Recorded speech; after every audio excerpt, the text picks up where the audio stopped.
Iba pala ang iyong makasama. Ako ba ay naging masama? Dahil relasyon natin, ikaw ay nagdesisyon na tapusin na lang at huwag nang mag-ilusyon. 10 taon, ito na sana ang pagkakataong sabihing mahal. Umabot tayo ng 10 taon. Pero bakit ganun?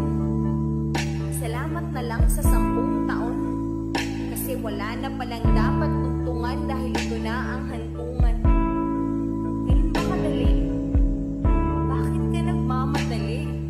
Tapusin ang pagsasama natin na parang walang nangyari.